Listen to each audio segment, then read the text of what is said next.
తెలంగాణ రాష్ట్రంలో రాష్ట్ర ప్రభుత్వం అనేది పూర్తిగా విఫలమైంది. ప్రజలు చెప్తున్న మాట అది. సార్ మా గతంలో వరదలు వచ్చినాయి. వరదలు వచ్చినప్పుడు ముందుగానే అనౌన్స్మెంట్ చేసిండ్రు, వచ్చి మీరు సురక్షిత ప్రాంతాలకు వెళ్ళాలి అని చెప్పి ప్రభుత్వ యంత్రాంగం అంతా కూడా సహకరించి, స్థానిక ప్రజాప్రతినిధులు అందరూ కూడా సహకరించి మాకు రక్షణ కల్పించిండ్రు. ఇంత నష్టం జరగలేదు మాకు. ఈసారి ప్రభుత్వం ఎక్కడుందో మాకు కనపడతలేదు ఈరోజు కూడా అని చెప్పి స్పష్టంగా చెప్పాను. నిన్న ముఖ్యమంత్రి గారు వస్తే కనీసం దిగొచ్చి మమ్మల్ని ఒక మాట అడుగుతాడేమో అని అనుకున్నాం.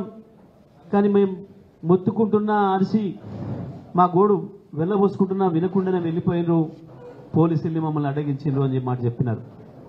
ఉదయం నుంచి ఇప్పటి వరకు ఖమ్మంలో ఏదైతే మా బీఆర్ఎస్ పార్టీ ఆధ్వర్యంలో ప్రజలకు సాయం చేసే కార్యక్రమం జరుగుతుందో దాన్ని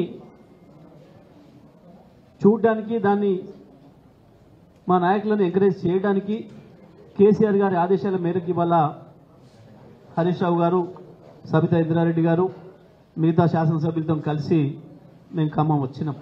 నల్గొండలో చూసినాం. నల్గొండలో సూర్యాపేట జిల్లాలో స్పష్టంగా రైతులే చెప్పారు, నిన్న మీడియా మిత్రులకే చెప్పారు, ఇది కేవలం ప్రభుత్వ వైఫల్యం. వాస్తవానికి ఎస్కేప్ ఛానల్ అనేది ఎమర్జెన్సీ కొరకే పెడతారు, కానీ దాన్ని కూడా సీల్ చేసి పెట్టడం అనేది ఒక దుర్మార్గమైన పని. ఇది ఎవడు కూడా చేయడు, బుర్ర ఉన్నవాడు ఎవడు కూడా చేయడు, బాధ్యత ఉన్నవాడు ఎవడు చేయడు. చేసిన వాళ్ళు కనీసం దాన్ని తీసేయలేదు, దాంతోనే తెగిపోయింది కాలువని మాట చెప్పారు. ఖమ్మంకి వచ్చిన తర్వాత ఎక్కడికి వెళ్ళినా, ఏ బజార్కి వెళ్ళినా ముఖ్యమంత్రి గారిని వెళ్ళిపోమ్మని చెప్పిన ప్రజలు మరి హరీష్ రావు గారి నాయకత్వంలో వచ్చిన బీఆర్ఎస్ టీంకి బ్రహ్మాండంగా స్వాగతం పలికింది. చెప్పిన వాళ్ళ బాధలు చెప్పుకున్నారు.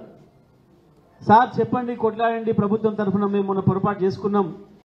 ఒక గూండా, ఒక రౌడీ షీటర్ మిక్కిలినేని నరేందర్ అనబడే వాటి నాయకత్వంలో 5-6 వచ్చి దాడి చేసి, ముందు అజయ్ గారి కారు మీద దాడి చేసి దాన్ని బలగొట్టడమే కాకుండా ఏ కారులోనైతే హరీష్ రావు గారు ముందు వస్తున్నారో హరీష్ రావు గారి పైన దాడి చేసిన పద్ధతుల్లో రాయి తీసుకొని దాడి చేసి కారద్దాలు బలగొట్టడమే కాదు, మా పైన కూడా దాడి చేసే ప్రయత్నం చేసిండ్రు.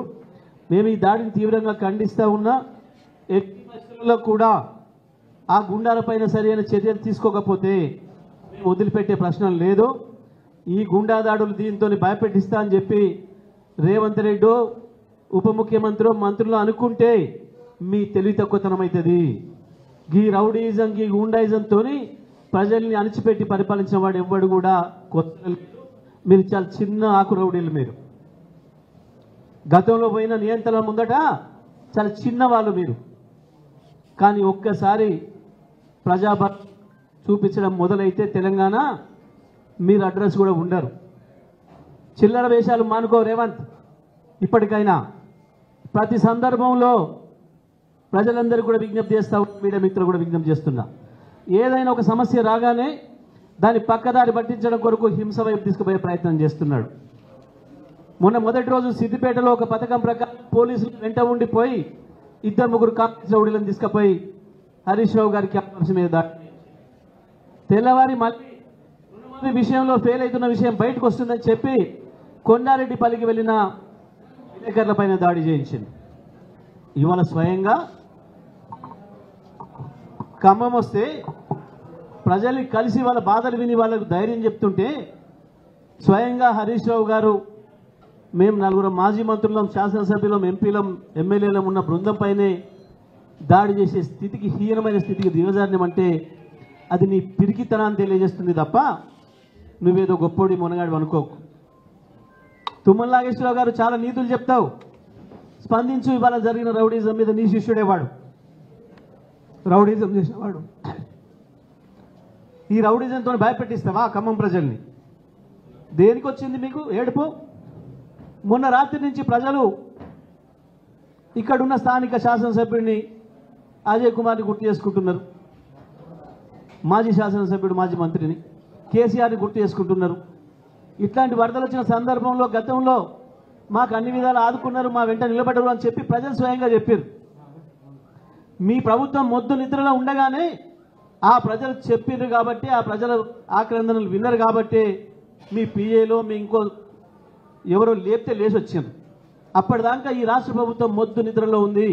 మంత్రి, ఉప ముఖ్యమంత్రి, మంత్రులందరూ కూడా నిద్రలోనే ఉన్నారు. ప్రజల దాడి, ప్రజల మాటలు విన్న తర్వాతనే లేచి వచ్చిండ్రు. ఇవాళ ప్రజల్లో వ్యతిరేకత వస్తుందని, దాన్ని రౌడీజంతో అణిచివేస్తామని, ఖమ్మంలో కూడా రౌడీజంతో అణిచివేస్తామనుకుంటున్నారా మీరు? ఖమ్మం ప్రజల చైతన్యం ఏందో తెలుసు, మీరు చాలా సందర్భాల్లో చూసారు. బంద్ చేయండి, ఇటువంటి చిల్లర వేషాలు బంద్ చేయండి. నేను ఈ జిల్లాలో ఉన్న 3 మంత్రులు డిమాండ్ చేస్తున్నా, మీకు ఏమాత్రం చిత్తశుద్ధి ఉన్నా ఆ దాడి వెనకాల మీరు లేకుంటే వెంటనే ఆ దుర్మార్గుల్ని వెంటనే అరెస్ట్ చేయాలి, ఆ గుండాలను వెంటనే అరెస్ట్ చేయాలి. పైగా కాన్వాయ్ ముందు నడుస్తున్న మా కార్యకర్తను కారు కిందకి నెట్టి ఆయనను చంపే ప్రయత్నం చేశారు. ఆ గందరగోళంలోనే హరీష్ రావు గారి మీద దాడి చేసే ప్రయత్నం చేశారు. పోలీసుల సాక్షిగా ఇటువంటి దాడులతోని మమ్మల్ని నేను భయపెట్టిస్తామనుకుంటే, మేమేదో వెనుకపోతామనుకుంటే మీ భ్రమ అవుతుంది. తప్పకుండా మీ వెంట పడుతూనే ఉంటాం, మీ వైఫల్యాన్ని ఎండగడుతూనే ఉంటాం, తెలంగాణ ప్రజల్ని జాగృతం చేస్తూనే ఉంటాం. ఏ పరిస్థితులు కూడా మిమ్మల్ని వదిలిపెట్టాం. గుర్తుపెట్టుకోండి, ఈ చిల్లర పనులు మానుకోండి. ప్రతి సందర్భంలో వైఫల్యం చెందినరు, అన్ని విషయాలలో ప్రతి విషయంలో మోసమే చేస్తున్నారు ప్రజల్ని. రమ్మని మాట్లాడింది నువ్వే. కేసీఆర్ వస్తలేడు, మేమొస్తేనే భయపడి లాగులు తడుస్తున్నాయి. మీకు ఇంకా కేసీఆర్ కావాలన్నా? మీకు కేసీఆర్ వస్తే ఎట్లా ఉంటుంది వాళ్ళ ఖమ్మం ప్రజలు? నువ్వే కదా అడిగినావు నిన్న సూర్యాపేటలో.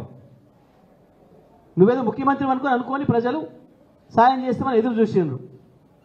ఏం చెప్పినావు నిన్న ఖమ్మంలో సూర్యాపేటలో? కేసీఆర్ రాట్లే, కేటీఆర్ రాట్లే, బీఆర్ఎస్ ఎమ్మెల్యేలు రాట్లే, ఎందుకు వణుకుతున్నావు ఇవాళ రాగానే? వచ్చింది నలుగురమే కదా, ఎందుకు వణుకుతున్నాం? అప్పుడే ఏ రకంగా చేస్తావు దాడి? ఏం సంబంధం? ఇక్కడెక్కడో ఉన్న కౌన్సిలరు, వీడియోస్ కాలనీ ఏరియాలో ఉన్న కౌన్సిలర్కి అక్కడ ఏం సంబంధం వచ్చి దాడి చేస్తాడు?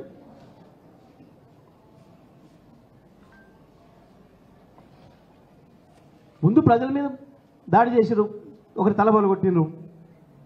స్థానికంగా ఉండే ప్రజలు వచ్చి మాట్లాడుతుంటే వెనుక నుంచి రాళ్ళేసి, తర్వాత ఒక కార్బల కొట్టినరు. చివరికి హరీష్ రావు గారు, మేము సబితా ఇంద్రారెడ్డి గారు, నేను, అజయ్ కుమార్ గారు, కౌశిక్ గారు కూర్చున్న కారు మీద కేసీఆర్ మనం హరీష్ రావు గారి ముఖం మీద కొట్టిన పద్ధతుల్లో వారు కూర్చున్న అద్దాన్ని పలగొట్టారు. స్వయంగా సిఐ ముందట. మాకు తెలుసు ఈ చిల్లర వేషం నువ్వు ఎందుకు వేసినవో. విషయాన్ని పక్కదారి పట్టించాలి. వరదల విషయంలో మీ వైఫల్యాన్ని దాచిపెట్టుకోవాలి. ప్రజల నుంచి దృష్టి మరల్చాలి. స్వయంగా మేము బీఆర్ఎస్ ఎమ్మెల్యేల మీదే దాడి చేసినామని చెప్పి ఏదో భయపెట్టాలి అన్న మీ చిల్లర ఆలోచన ఇది మమ్మల్ని ఏం భయపెట్టలేదు, మమ్మల్ని ఏం ఆపలేదు. ఖమ్మంలో మా నాయకుల్లో, మా కార్యకర్తల్లో, ఖమ్మం ప్రజల్లో కూడా భయపెట్టలేరు. ఈ రకంగా మానుకోండి, ఈ చిల్లర వేషాలు మానుకోండి. ఇప్పటికైనా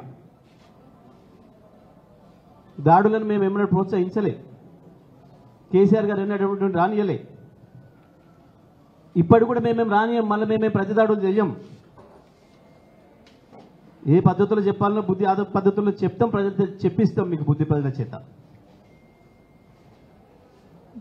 మేము ఖమ్మం సిపిని కూడా డిమాండ్ చేస్తూ ఉన్నాం, వెంటనే దానిపైన విచారణ చేసి జరిగిన దాడికి బాధ్యులు ఎవరో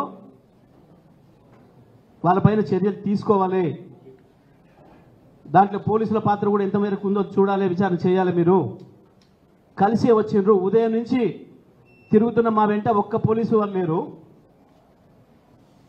4 శాసనసభ్యులు, మాజీ మంత్రులు వచ్చి తిరుగుతుంటే, మాజీ శాసనసభ్యులు, ఎంపీలు, ఎమ్మెల్యేలు బృందం తిరుగుతుంటే ఒక పోలీస్ కానిస్టేబుల్ కూడా లేని సందర్భంలో ఉదయం నుంచి ఇప్పటి వరకు ఎందుకు కాంగ్రెస్ గుండాలు దాడి చేసే సమయంలోనే పోలీసులు వచ్చిండ్రు? తెలుసుకొనే బదులుకొనే వచ్చిండ్రు. ప్రజల తిరుగుబాటుకు రౌడీలకు ఎక్కడ తన్నులు పడతాయన్న భయానికి ఆ రౌడీని కాపాడుకోవడం కొరకే పోలీసులు వెంట ఇచ్చి పంపించిండ్రు. కానీ నిజంగా ప్రజలు తిరుగుబాటు మొదలైతే ఈ పోలీసులు కూడా మిమ్మల్ని కాపాడలేరు, మీ రౌడీలను కాపాడలేరు, గుర్తుపెట్టుకోండి.